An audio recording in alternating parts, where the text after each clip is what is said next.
ụmụ ibe ekene m ụnụ ndị ndozi ọdịnala Igbo nwanne ụnụ nwoke nọ nso ekene ụnụ a sị na ọ ga-adịrịkwara ụnụ mmanụ ụbọchị nkịta anyị nwanwe ndị ndozi ọdịnala Igbo ndị kwere n'ihe otu kwuru ndị agha si n'eluigwe gbadata wee were ọdịnala Igbo wee si n'eluigwe wee weta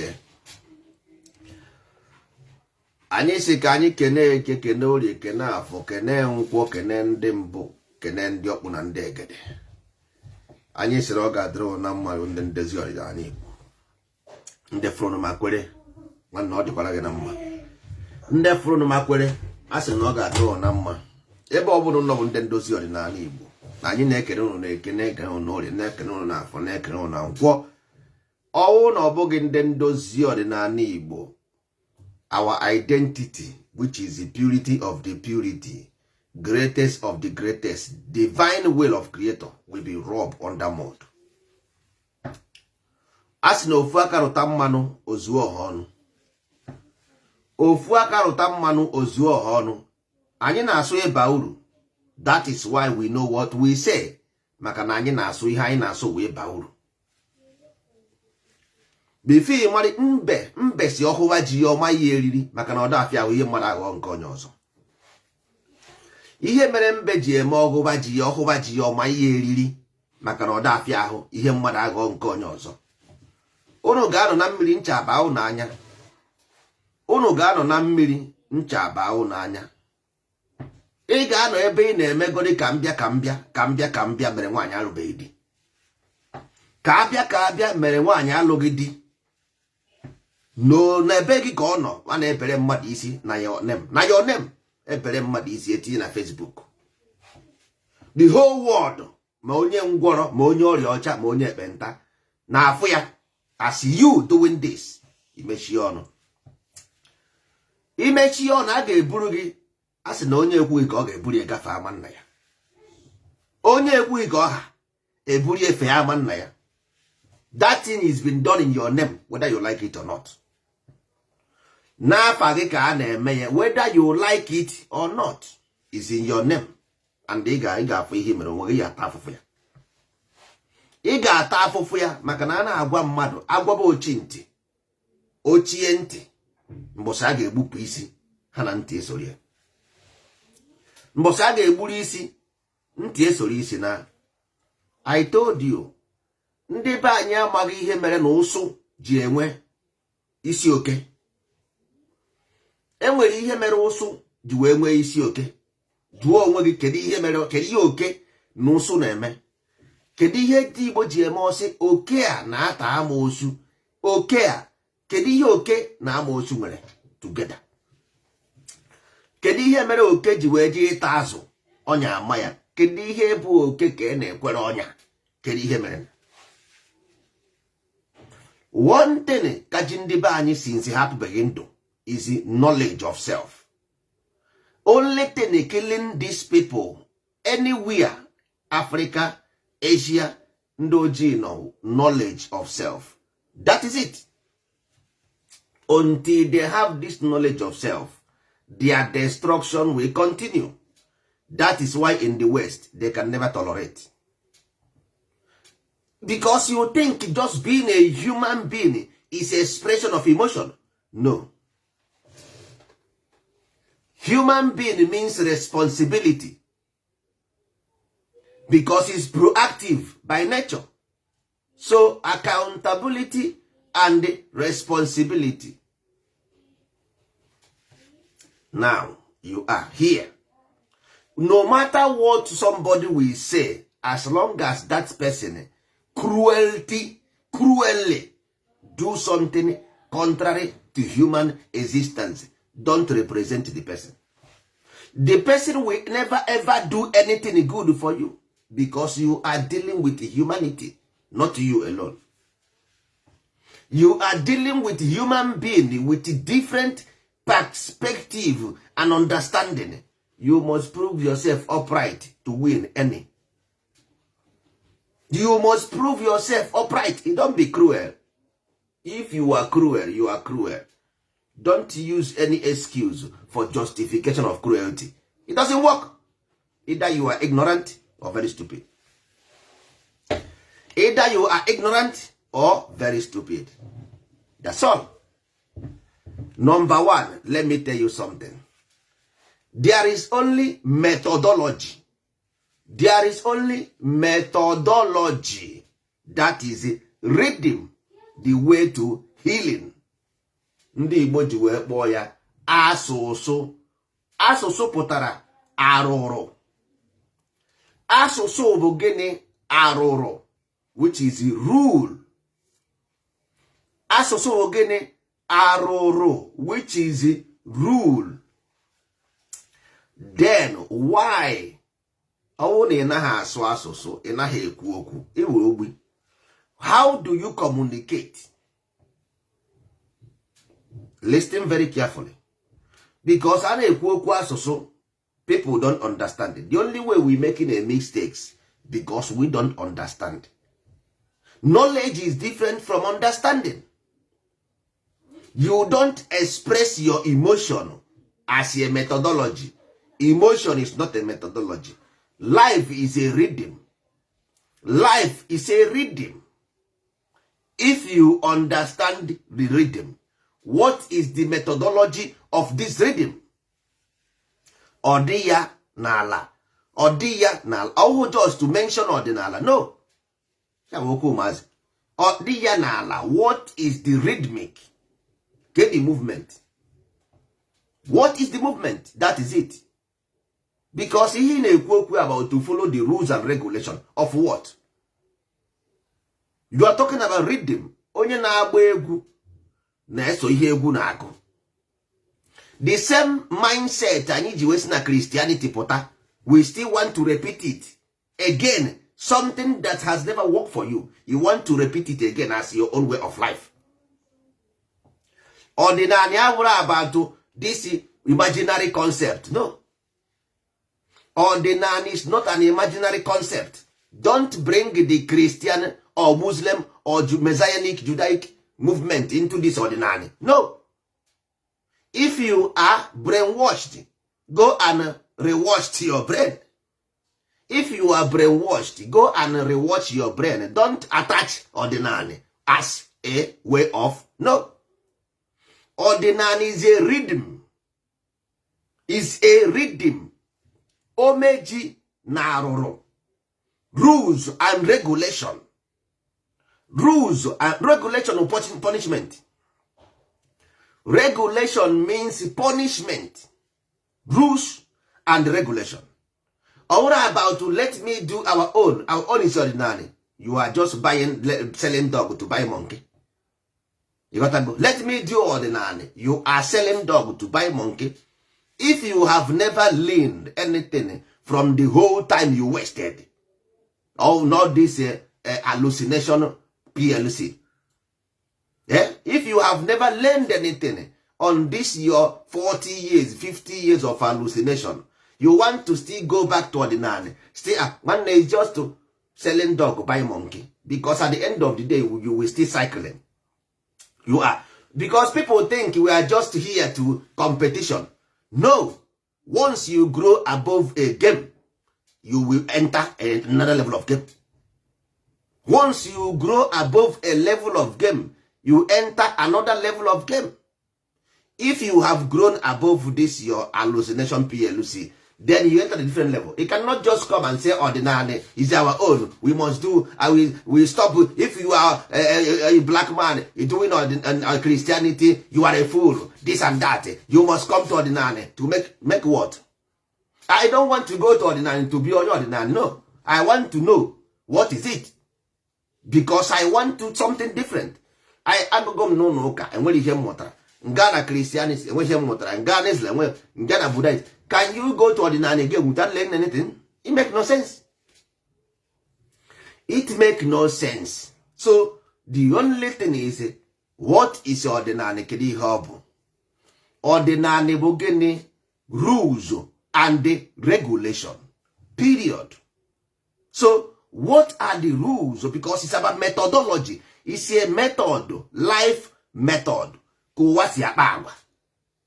So you don't go there simple because it's because of black man own. No, it's because of Igbo own. No. Knowledge is the key and the knowledge is the power. So if you want to go anything, if you want to do anything, make sure you are learning the best out of that, because it's commerce. You got to go. So our people should stop this ordinary, because you are just deceiving yourself. Why are you going to do something that you will not understand, that will not benefit you for anything? What are you doing? Why are you going to do it? Don't mind me, even if I'm the one saying it. Don't mind me. Don't mind anybody saying that. It doesn't make any sense. Why are you going to ordinary to do what? To do what? No. So it's about rules and regulation. It's about you understand being a different human being. It's about you upgrading. It's upgrade. So how are you going to upgrade yourself, become a better human being? Stop slaughtering human being. Stop that nonsense. Stop sharing innocent blood. This is not about Okeke or Okafo, Hausa Fulani or Yoruba oligarchy. This is not. These are These are children. The life is yours. The life is yours. It's about you and the creator. It's about you evolution. It's about you evolving. This is the journey of life. Not about Yoruba and Hausa man. Not about Kenya or Uganda or Zimbabwe. These are childhood. It's about rules and regulation.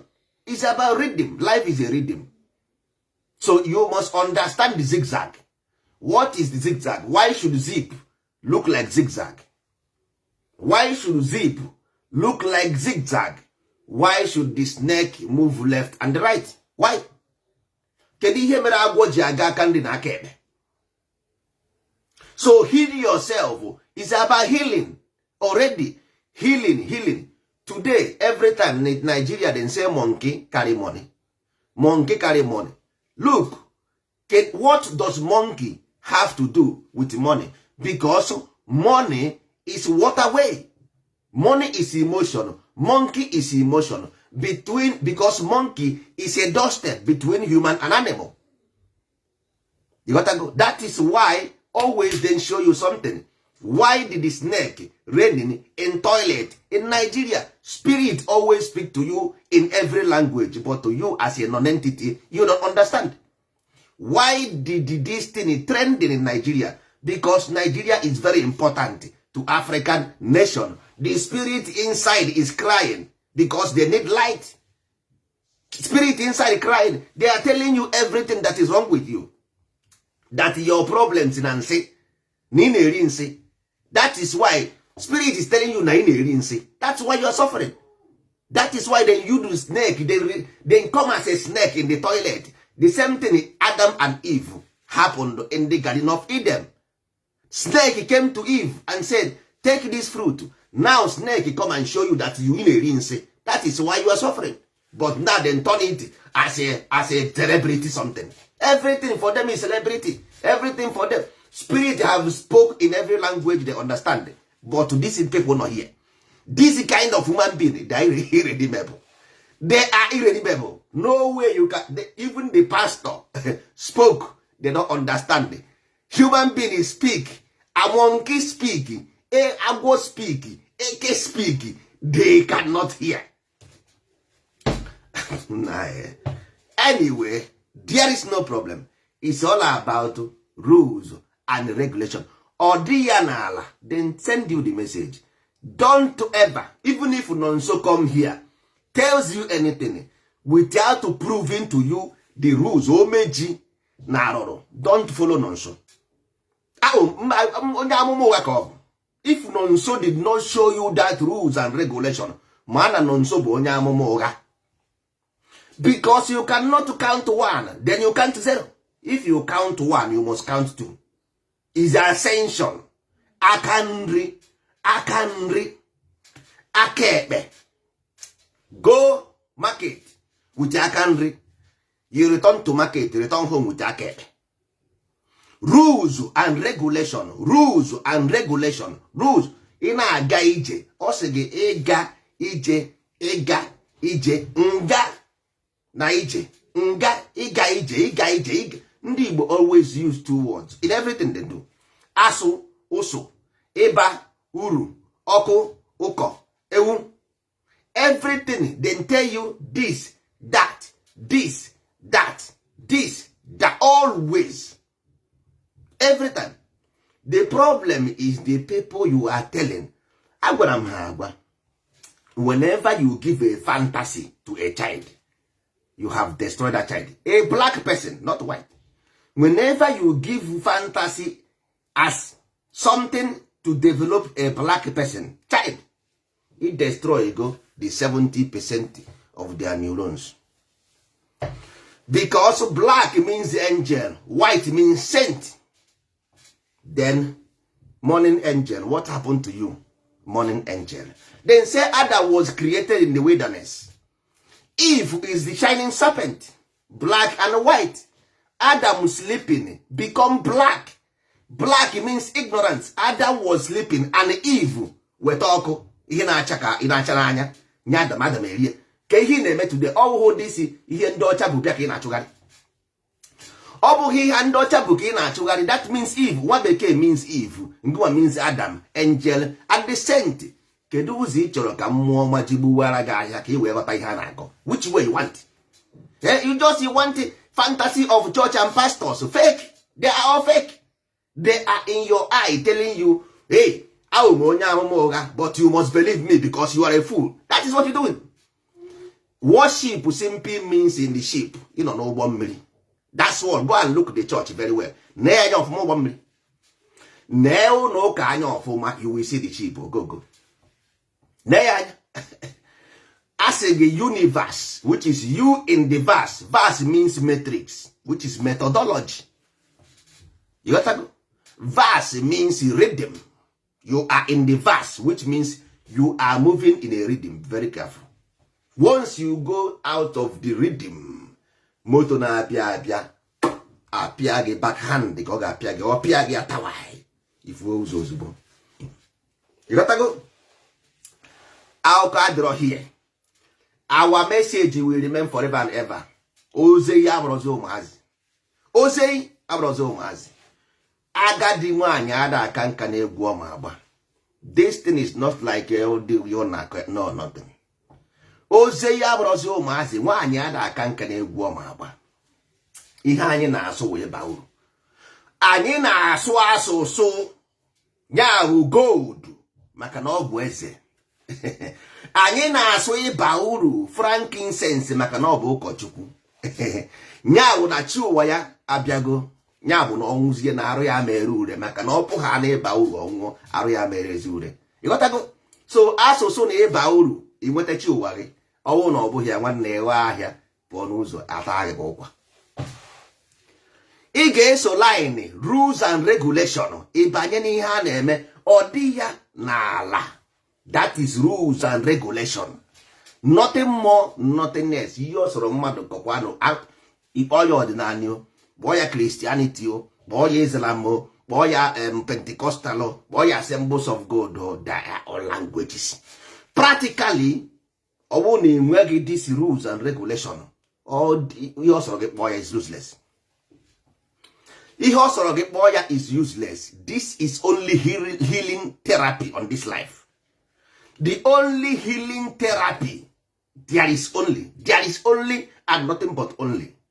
This is one single thing. Odia nala. Rules and regulation. Any other therapy, but fantasy and fanciful, that can never ever mean anything. It's an illusion that can never ever be attained.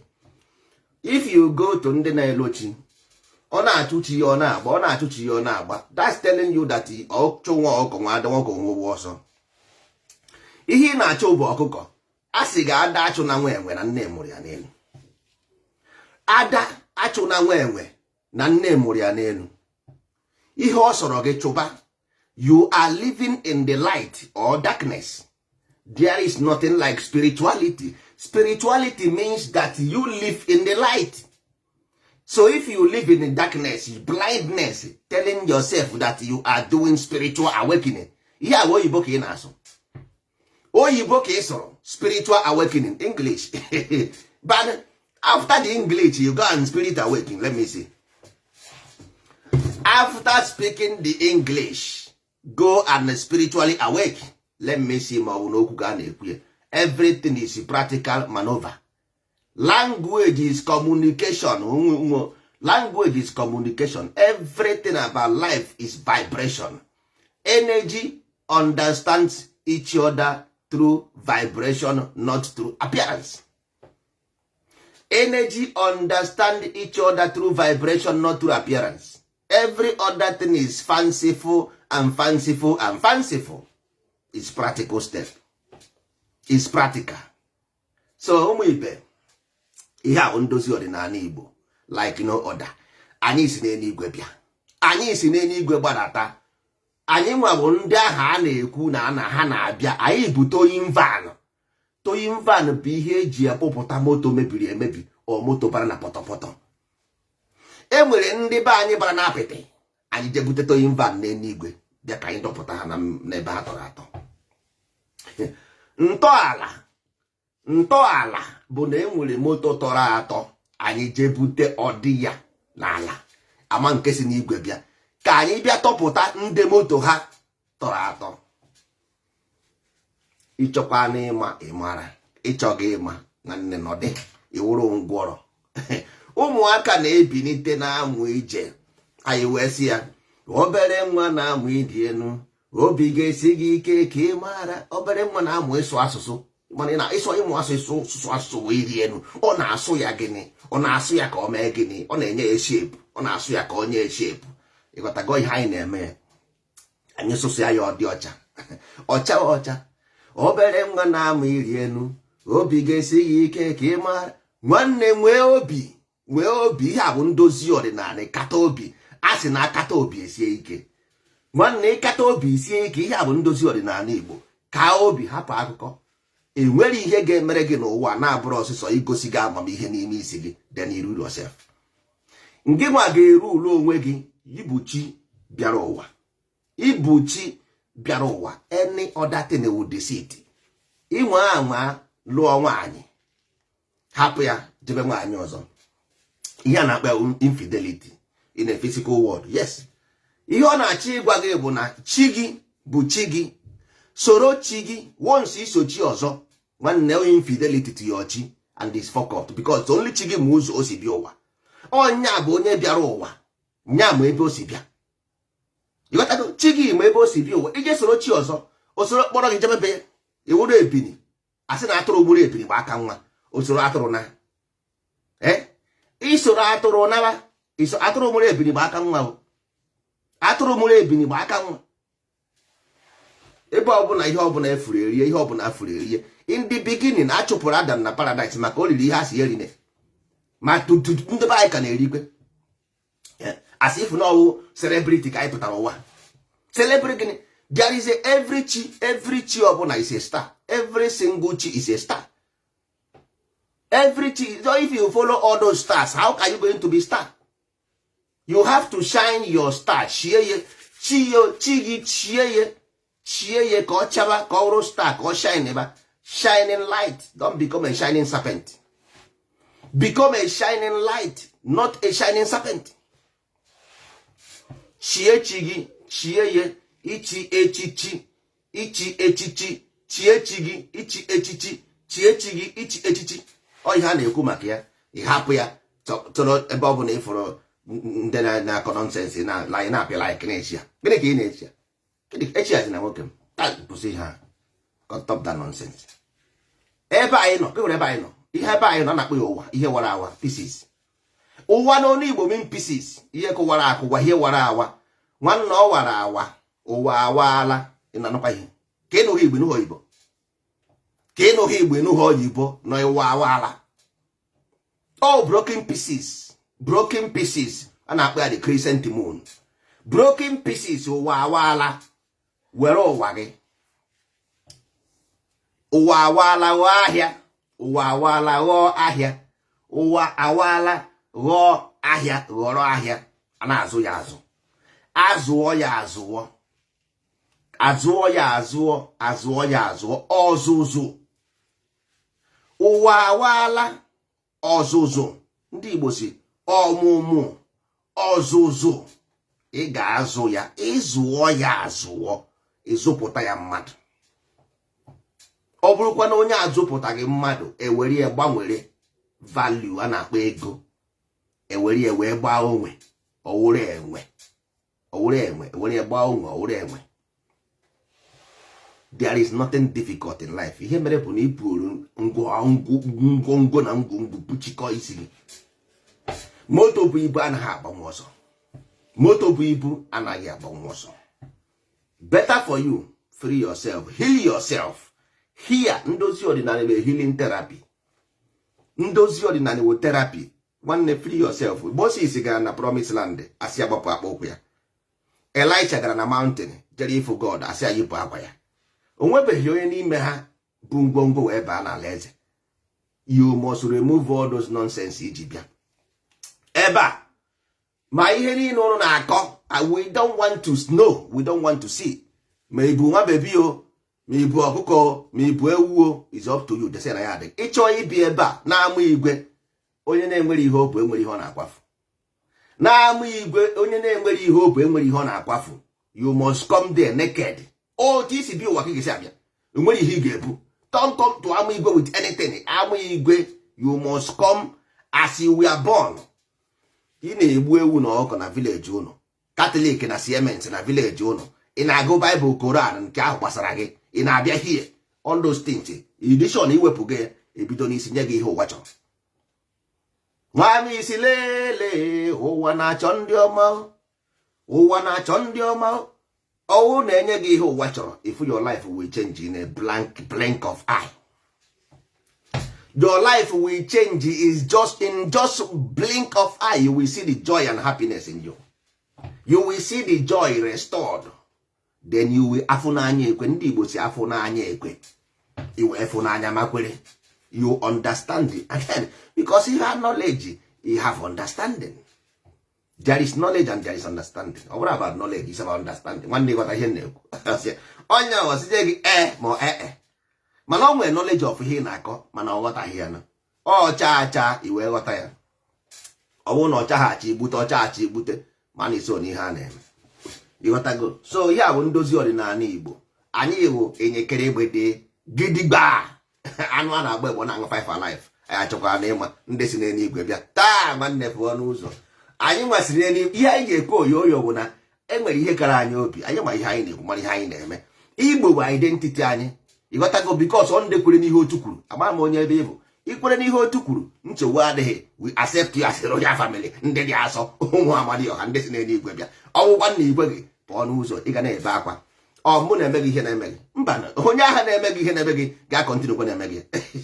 Onye ahụ na-apịa gị ụtarị ị na-ebe akwa, we continue flogging you. Ịghọtago? Maka na asị na nwata ahịrị ihe ọ ji wee amụ anya ọ gaghị arahụ ụra. Onye ahụ na-apịa gị ụtarị before ị na-ebe akwa, ọ bụghị mụ, ọ bụghị anyị nwa na-apịa gị ụtarị. Mana onye ahụ na-apịa gị ụtarị ahụ we continue flogging you until ikwe n'ihe otu kwuru. Maka ọ sị wụ na ikwe gị ọ na-esu gị. Ọwụ na ikwe gị ọ sụwa gị ya. Mama sụwara m ya. So mama sụwara m ya. Ọwụ na ikwe gị nwanne ọ sụọ gị kwụ. Ikwe gị ọ sụọ gị asụọ. You must enter the hole. Mechọrọ. You must enter the hole. Nwanne ị ga-abarịrị n'olu. Ọwụ na ịbaghị ya nwanne asụọ gị asụọ nnụ. Ejikwa na igbo agwụ onye ọcha. Ekwe and nsu. Ikwere ịbanye na line. Da bụ ihe a na-agwa unu. Rhythm. Principle of rhythm. Ikwere ịbanye. Ọkwa nna ikwe gị nwanne asụọ gị na igwu akwụnụ. Ịghọta ga-asụọ gị na igwu akwụ. Ịdị soft by force. Ịmana ji gbara ogbirigbe. Mana asụsụ ya dị ji aha bụrụzie nri ji a na-eno ya enu. So ma ị chọrọ ma ị chọghị. A sị na ọ dị ka ọ dị kpọsa, ọ dị ka ọ dị egoro. Ihe a bụ ndozi ọdịnala Igbo. Onye chọọ ikwe ya kwere. Enwere akwụkwọ ndị Muslim nwere akwụkwọ, ndị Islam nwere akwụkwọ, ndị Jewish nwere akwụkwọ, ndị Christianity nwere akwụkwọ. Anyị esigo n'eluigwe bute akwụkwọ nke anyị. Anyị jere n'eluigwe bute ntọala. Ọ na-abụ araghara esibe ogologo. Ọ na-abụ araghara esibe ogologo. Anaghị esi ogologo ma araghara. Ọ ara wee sibe ogologo. Ọ bụrụ na ị nwere ihe dotakara mmadụ, ọ gaghị esiri gị ogologo. ịghọtago ihe a bụ ndozi ọdịnala Igbo. Ihe anyị na-agwa ụnụ bụ ihe dịka chisi ike ya. Anyị kwụsie if you like you go and verify. Anyị asịghị gị bịa soro anyị. Anyị na-agwa gị na anyị bụ ndị Igbo, anyị chere n'Igbo pụta ama nke si n'igwe bịa na-agwa gị anyị na-ama nkwa mmiri maka ozuzo ya nothing. Anyị asị gị nye anyị ego kwa mba, enweghị anyị si gị nye anyị, enweghị anyị nara gị. Anyị bụ ndị ndozi ọdịnala, ihe anyị nwere zuru anyị oke. We are contented. Are you the content with ihe anyị nwere? Amadioha remains isikwa isi afọ ọkawa okpu. Ịghọtago? Because alaeze bụ ime mmụọ. Ọ n'ime mmụọ ka ọ nọ, ọ nọghọ n'iro. Ihe niile efu n'iro bụ an illusion. Is illusory, illusion. Close your eyes and tell me what you see. Isi na-asị. Isi na-asị kpuchie anya gwa m ihe fọrọ. Illusion. Nothing but a fleeting illusion. Amadioha bụ n'ime isi ebe a ka obi. Amasị n'ime isi ka obi. Ama the creator.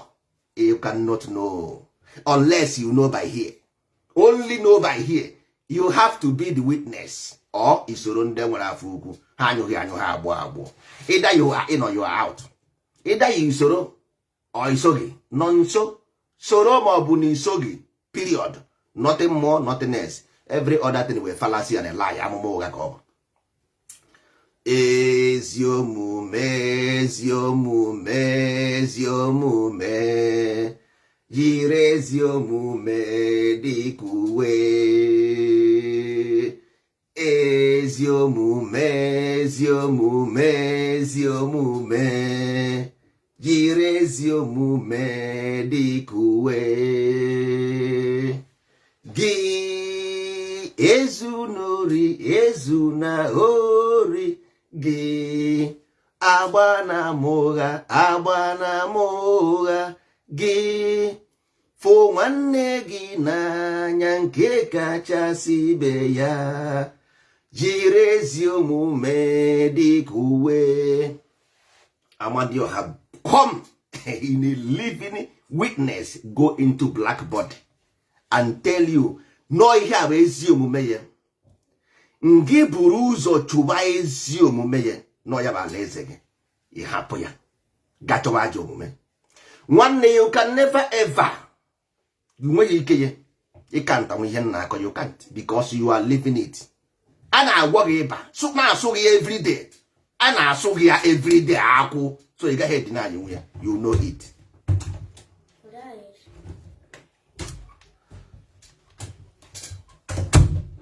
A na-asụ gị ya everyday so ị gaghị edina anyị nwe ya. You na-afụ ya. Poverty is your own. Owe ha akwụkwọ bread. Inside your mind you are nothing, empty inside. Because number one, ihe nyere gị, ihe mere gị human being is the value omume nke ime mmụọ. But ị nweghị ike nke ime mmụọ. You have no strength in your eyes. Then inside you no strength. Ị nweghị ike asị onye ojii gwagodi m ke what is that as onye ojii nyere gị the guts to be happy as onye ojii. Ke ihe nyere gị ọmụnwa ebe a m nọ. I know what makes me onye ojii. That's why I'm happy. Unless you know that thing that makes you oji, you cannot be happy because you see the world from the eyes. I don't see the world from the eyes. And I know what I see. And even if you want to claim that you don't see the world from the outward, did you see it from inside? Do you know also they have seen the world inside and only them will be happy as Igbo person. So ndozi ọdịnala nwere ike ịdị happy as onye ojii as onye Igbo because there is something in and there is something out. As above, so below, and as within, so without. Amadioha came first. In the beginning there was darkness. You see? So before the light, daylight comes in. Anya anwụ, that means enwere anwụ before enwe anya. Ọ na-enwe anya, where is the body? Anya anwụ, anyị akpọghị anwụ, anyị kpọrọ anya anwụ. Then where is the body that harbors the eyes? Ebe ọ bụ na anya, where is the body? Ebe ọ bụ na anyị kpọrọ ndị Igbo kpọrọ ya anya, where is the body? Enwere arụ ya na. That means ọ na ọ nwere anya, ọ nwere arụ. So mmadụ ahụhụzi n'onwe ya. If you want to deceive people, you deceive yourself because you will first of all swallow nonsense before you sell it to people. Onye ọbụla na-deceive mmadụ na-edeceive onwe ya because mmiri dọrọ na-ejidọrọ nwa nkịta. Onye ji mmadụ na-anịchi onwe ya. onye ji mmadụ naanị ji onwe ya. If I am healing you, I am healing myself. Aka ndị kwụ aka ekpe, aka ekpe akwụ aka ndị. Ị na-achị mmadụ nwoke azụ aka na-achị gị, nne deceive gị, I am deceiving myself. If I am telling you the fact also come to me. It's about you in the facts. Me, I am moving in a rhythm, rules and regulation, ọdịnala. So ịbịa na ndozi ọdịnala, isoro anyị dozie ọdịnala, nya bụ arụ gị dị ime mmụọ gị, arụ na mkpụrụ obi gị. Ka ị na-arụ arụ na mkpụrụ obi gị. You are building, constructed, because there wasn't nobody there. It's you and you and you. There was nobody there. It's you. So ị na-arụ ya, ị na-arụ arụ na mkpụrụ obi gị. Ndị ụka na-agụ aja anyị na-achụrụ Chukwu bụ onwe anyị, arụ na mkpụrụ obi anyị. Nara nna nara onyinye ụmụ gị, nara aja dị nsọ.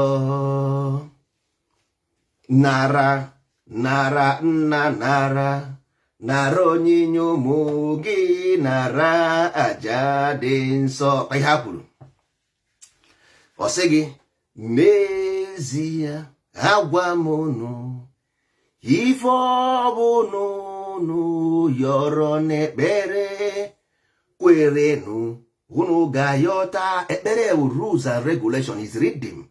Ekpere bụ ikpe, judgment. Pray bụ judgment. You in the judgment, in the judicial house. The body bụ the judicial system. So ihe ọ bụ na ị yọrọ n'ekpere, anaghị akwa amụ aka ekpe na nka. Nchegharị adịghị n'ala ili. Onye ka o ji sị gị ife ọ bụ n'unu yọrọ n'ekpere kwerenụ, unu ga-ayọta ya. A ga-aza ekpere unu azasịa ya, ewee gbaghara. A ga-aza ekpere unu di nwenu gị, di nwe enu gị. The father na-ekwu si na a ga-aza ekpere unu, a ga-aza ya azasịa ya. Ọwụ na ọ dịghị guilty, dị na pass ya gị. You got. So ndị be anyị jọsụrụ dying in ignorant. Knowledge is the key and knowledge is power. The body you see is more than having flexing and sex and drinking and smoking. There is more than that. Body is more than smoking, drinking and having sex. It's more than that. Life is good and life is good. So there is two sides of life. That's why in the marriage, spiritual awakening. These things are talk. Okwu ọnụ. Pastor kwa na-asụ speak in tongue. Obuado cheri mama. Ihe a bụ ihe okwu na-eri.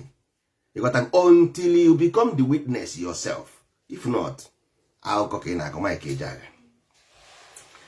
Akụkọ Mike Ejeagha ka ị na-ekwu.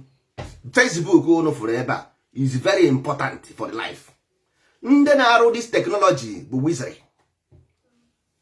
You got to.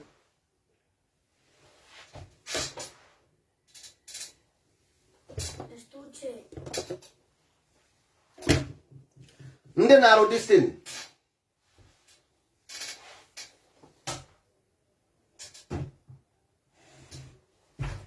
Ndị na-arụ this thing wizard ka ha. Wizard ka ha bụrụ gị na ha. Ndị rụrụ ịntanetị gị na ha.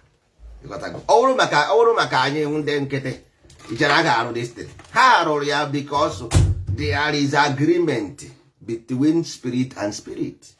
Is connectivity. Ọwụ ndị so na line.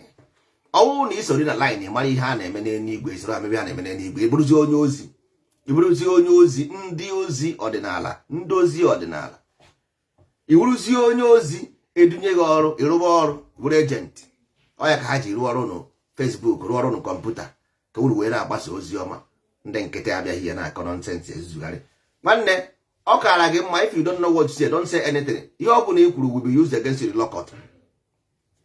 If you know what to say, don't say anything. Anything you say will be used against you in the law court.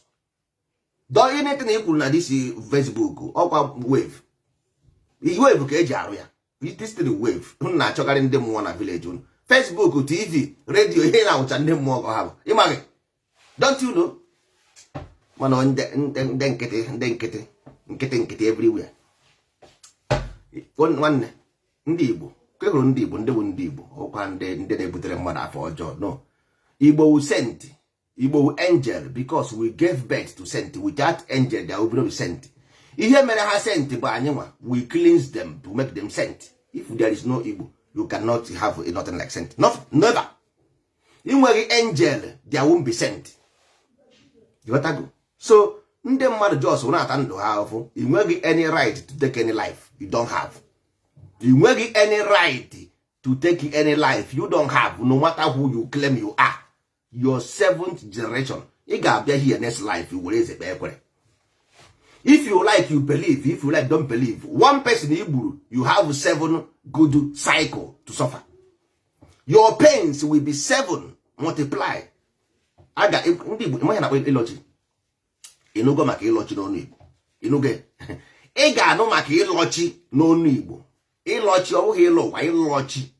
Akụsịa gị. Egwesie gị, egwe. Unu na-awa nkịrịnka anya. Achị ya m na Latin. I laugh in Latin because nwata na-amaghị agha na-akpọ ya aya.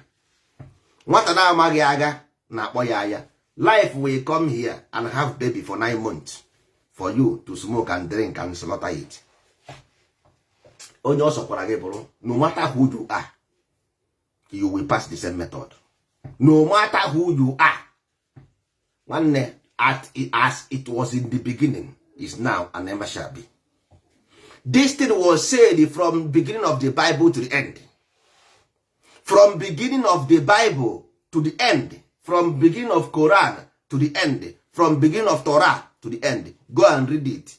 Old Testament, New Testament, Quran, Torah. Everything, even wisdom of Buddha, they say the same thing.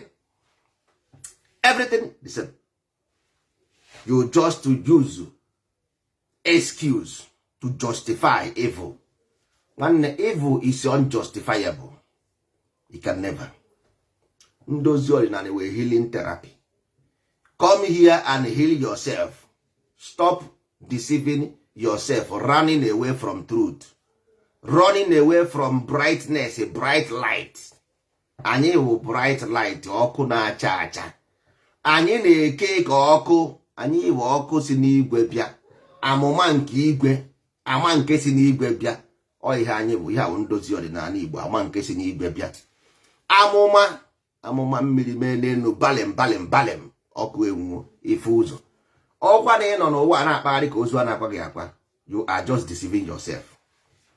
Sọọsọ ụzọ ị ga-esi wee pụ ndụ bụ ndozi ọdịnala Igbo. Ịchọkwa ị nwekwara right to do whatever you want. You have every right, is your own, it's up to you. But ụzọ nke ndụ ka a na-ekwu.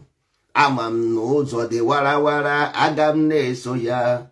Warawara ọnụ ụzọ eluigwe, aga m na-eso ya. Ama m na ụzọ dị warawara, aga m na-eso ya. Ụzọ warawara I have decided to follow. If you like, anywhere you like, you go. You gotta go. Ihe ọ sọrọ gị chụọ n'ego, ọ chụọ nwa ọkụkọ nwa ada. Ihe ọ sọrọ gị chụọ na nwaanyị, ọ chụọ nwa ọkụkọ nwa ada. Ihe ọ sọrọ gị gbaa na ofu ogiri, nwanne ego dịbụ ihe amụọ gị, ego ya adịghị enwụọ. Nwaanyị dị ihe amụọ gị, nwaanyị ga-adịghị ya enwụọ. Ihe niile ifuru ya mgbe a mụrụ gị dịbụ ihe wee mụọ gị. You gotta go. So burugodu ụzọ chọba alaeze nna. Alaeze nna bụ ozi omume gị. Stabilize the mind. Stabilize it, because a na-ekwu maka umeji na achara, umeji na arụrụ. Stabilize go the mind. Ezi omume gị stabilize ya, every other thing will be added. Stabilize the mind, every other thing will be added in it. Nothing more, nothing less. Isikwa na asị is up to you. Who cares? You are nke ya ata ahụhụ gị. Ị ga-atachitere anyị ọnụ anyị na ahụhụ. Mba. So ụmụ ibe ga no gbasa ozi ya. The only thing we have left is the land. If you leave it, evil will take over it. Ịtagbuo onwe gị na ahụhụ. Ịtagbuo onwe gị na ahụhụ because ị gaghị ahụzi anụ na ị gaghị ahụ anụ ana. Evil don't know anything good. They can only tell you nonsense, and if you believe it. Evil don't know. Evil is evil. Evil is evil. Evil does not change. Evil remains evil. So absence of goodness is darkness. Absence of goodness is darkness. So if you leave evil take over your land in the name of I don't know what, you are just fooling yourself, because they don't have anything good to give. If they have anything good to give, they will bring it. They will give it to you. Whatever they have, they will give. That's all. You cannot give what you don't have. You can't give what you don't have. You see? So that's it. Nothing more, nothing less. Ụmụ ibe, ana m ekele unu. Anyị nwa ndị ndozi ọdịnala Igbo. Aga m eweta okwu anyị na okwu njedebe tata. Ihe ọma must take over n'ala Igbo. Ihe ọma, goodness must be restored in the land. If not, Amadioha don't want evil in his land. There is no evil in the paradise. Igbo land must change for good. You don't have any option. If not, Amosu na-abịa. Amosu na-abịa. If you let the land go into where the land was before Amadioha came there, you will you cannot like what you see. You gaha like a from. There is, have you seen chaos? Go and ask people who experience it. It doesn't matter where you are. Afghanistan, Pakistan, Medugri, anywhere you are. If you let chaos, evil take over your land, it has a job for us. Now it's too late. You never too late. Rise up. Amigwe, eziomume, ezunori, abana amoga, ifunanya collectively. Amigwe, take it to the street. Onye ọbụla ifuru were the flyer nyeye Amigwe nekwe ihe Igbo kwere na ya. Kebe ha the thing. Give it to them. Onye na-ekwe ya kwara ngwongwo ya pụọ. If you don't agree here, a paradise, ka isi ebe apụọ aje. Get out from here. Onye si na okweghị na Amigwe, tin ya pụọ. Go exile. Ndị Igbo na-eme ya chụpụ na onye aha si apụọ here. Get out from here. If not, Nigeria ha ga-akpọtasị ndị amị. Ndị ochide ezu unu. Ndị amị Nigeria na-agba unu. A ga-asị na you know where they are, you don't talk. Agbagbu oge. Abịa mụ ifleji unu niile ọkụ. They will say, hey, they came out from here. Why don't you talk that they are here with you? Ha bịa ha gba unu ọkụ. You begin to cry. Hey, whoa, I do not do anything. Mpe Ifeanyị aka ya dịkwa ọcha. Mpe mmụọ ka ọmụkwa ihe o mere. That is what you will say. But your shop agbana ya ọkụ. Gbuo mpụ unu, gbuo mmụọ unu, gbuo nwanne unu. Bukwo ma onye nwa, onye ọjọọ, onye ọbụla egburi egbu. Egbuo onye ọjọọ, egbuo onye ọma. Nwanne, wake up. The best thing for you. Sanitization. Don't wait another person to do it for you. Echekwene ka ndị iro. If ndị iro do it for you, it will not be good. Jiri aka gị tụọ onwe gị ndụmọdụ, rules and regulation. Ka anyị ji na aka anyị tinye the rules. Nigeria tinyere gị gaha like ya. If they rule by force, ekwensu, agreement ọ bụ nsu. Ka anyị jiri aka anyị mee the agreement. Ndị amị Nigeria bịa mere anyị the agreement. Anyị agaghị like ya. We will not like what we see. It's better for us. Nna agwakwa unu. I have been warning you. Hey, I have been warning you. Ọ bụrụ na Nigerian military men bịa force gị to order, you gaghị like ihe ga-afụ, you can love it. Amigwe is here. Ana m ama ọkwa mmiri maka ọzụzụ ya. Ka anyị were ndị si Amigwe. Ka anyị were the whole village and cranny anywhere in the Igbo land. Were baba ha n'aka. So that we will be justified and vindicated. Na eze ma ndị ọ na-achị ma parliament ya ma ụmụ nwoke ma ụmụ nwaanyị lekwe na ihe Igbo kwere na ya. So that onye ọbụla gara ime contrary ụna amapụ ya n'iwu. So that ndị ọzọ ndị abịa ụna agwa ha nekwe ebe ha nọ. Ịghọtago, ọ ka mma na imebere ihe ọma nwụọ na na ịnwụrụ n'ihe ọjọọ.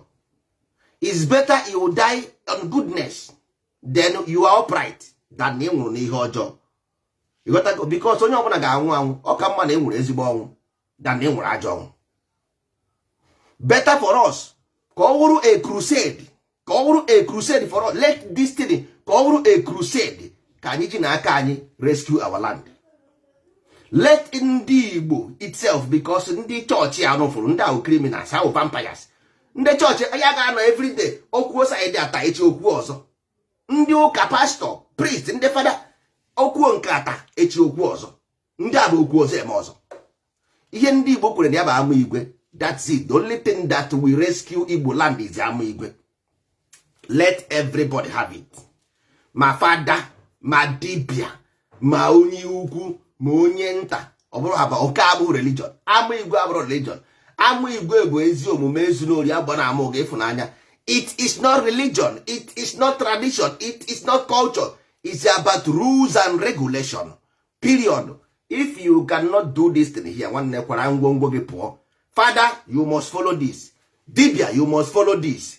Nwoke, you must follow this. Nwanyi, you must. Because you guys say, now this is against your church. You cannot say it. Because it's not. You guys say, this thing is against your ancestors. Because it's not. Whether you are dibia, whether you are father, whether you are ndị mmiri, ndị nka, ndị ụka white, ndị assemblies of God. Egbe amụ igwe bụ ihe jikọrọ anyị ebe a. Ọwụ na imege this thing so that you can remove shaft from your state.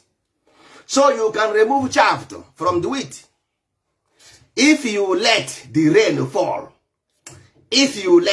fall, man, you cannot like it. You don't.